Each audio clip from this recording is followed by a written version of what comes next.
Sir इशारों इशारों में आपने लगभग सभी बातें स्पष्ट कर दिया है, आपका इशारा भी मैं समझ रहा हूँ।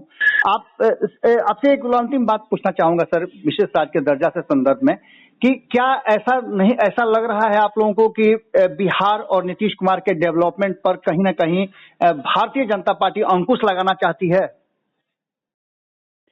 देखिए, तो तय है कि आंधी आए या तूफान जी, नहीं रुकेंगे नीतीश कुमार जी, इसलिए कि किसी को परिवार की चिंता है, किसी को बेटा बेटी की चिंता है। माननीय नेता श्री नीतीश कुमार जी को केवल बिहार और बिहारियों की चिंता है। जी, कल तक क्या पोजीशन थी, आज क्या पोजीशन है। तो जिन लोगों को जिन चीजों की चिंता सता रही है। अब रह गई बात ये कि जी, कागज के लिखे हुए को आप मिटा सकते हैं, जी, आप लकीर खींचे हुए को मिटा सकते हैं, जी, निर्माण और इतिहास को कहां से मिटा पाइएगा।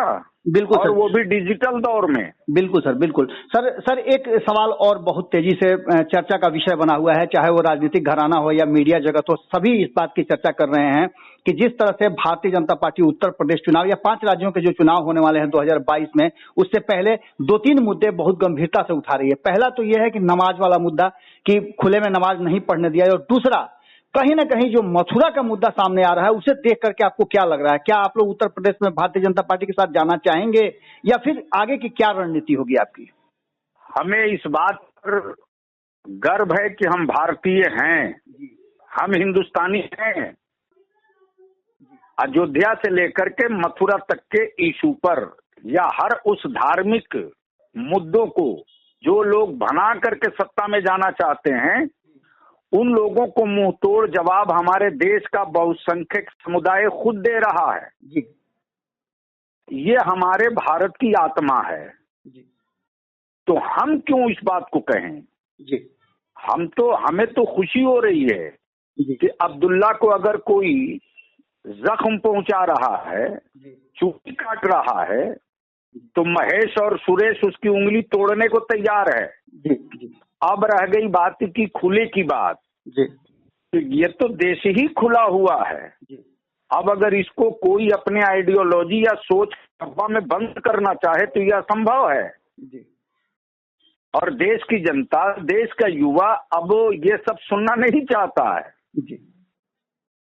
तो इन सारे मुद्दों पर जो स्वतंत्रता प्राप्त है, अब रह गई बात तो उसी हरियाणा में जी, वक्फ बोर्ड की जितनी जमीनें हैं, जितनी मस्जिदें हैं, वो सब रिकॉर्ड इतिहास में है। निकाल कर क्यों नहीं दे देते? जी, दे दे, खुले में नमाज नहीं पड़ेगा। जी, जी, लेकिन वहां तो सरकार के द्वारा जब मस्जिदों की जमीन पर और मस्जिद पर आक्रमण कर लिया गया, तब मजबूर होकर के जी, लोग रोड पर नमाज पढ़ रहे, वरना कौन चाहता है भाई? जी। सर एक और सवाल है सर, जो अंतिम सवाल होगा मेरा। आपका बहुत समय, हम कीमती समय है ले रहे हैं हम।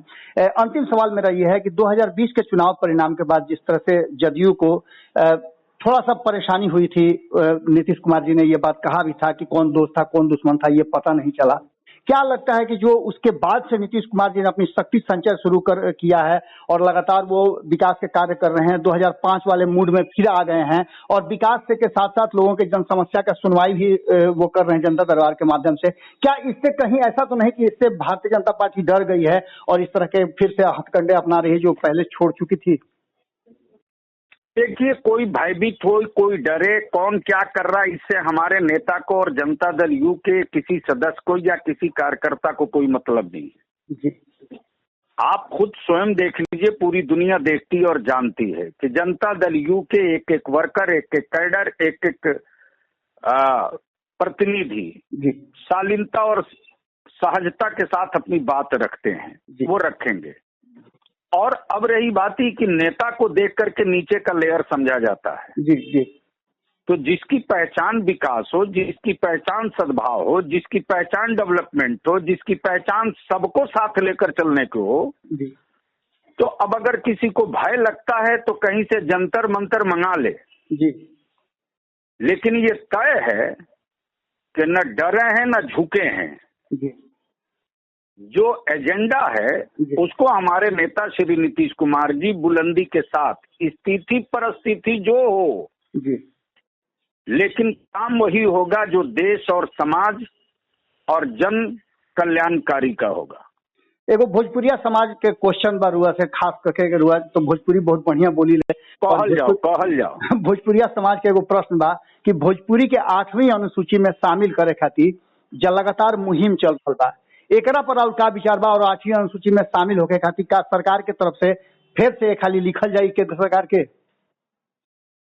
देखिए, जवन हमारा नेता और बिहार के माननीय मुख्यमंत्री के मानसिकता बा जी, सबके साथ लेकर चले वाला जी, तो जब उर्दू के साथ साथ बंगला जुट गईल बा, बंगला के साथ साथ मिथिला जुट गईल बा, तो भोजपुरियो जुट जाई। जी, जी, अब भोजपुरी तो इतना मीठा जबान है जी, कि विरोधियों कहेला कि अहो भोजपुरी में एक तो है महाराष्ट्र और है चेन्नई का, लेकिन उसको भी उसी वक्त आनंद आता है जब भोजपुरी में कुछ होता है। जी, जी, मतलब इसलिए ये जी जी कहनी है कि भोजपुरी के 8वीं अनुसूची में शामिल करे खातिर और खास करके बिहार से अगर एकरा के मान्यता दे दिया जाओ और भोजपुरी के खाली फिर से सब कुछ जैसे चलत रहे वैसे शुरू हो जाओ और केंद्र से मांग कर जाओ कि 8वीं अनुसूची में शामिल कर जाओ, तो ऐसा कुछ लौकता या एकरा खातिर हुआ प्रयास करब? एकरा खातिर प्रयास नहीं, आने वाला दिन में सदन आई तो सदन में मामला गूंजी उठी। जी,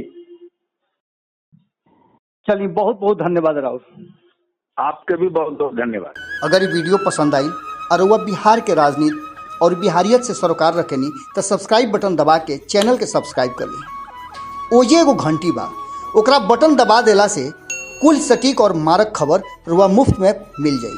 अगर रुआ पत्रकारिता के हमनी के नया प्रयोग में सहयोग कर चाहतानी तो ज्वाइन बटन दबा दी। पेटीएम नंबर नोट कर ली 9386816700। धन्यवाद।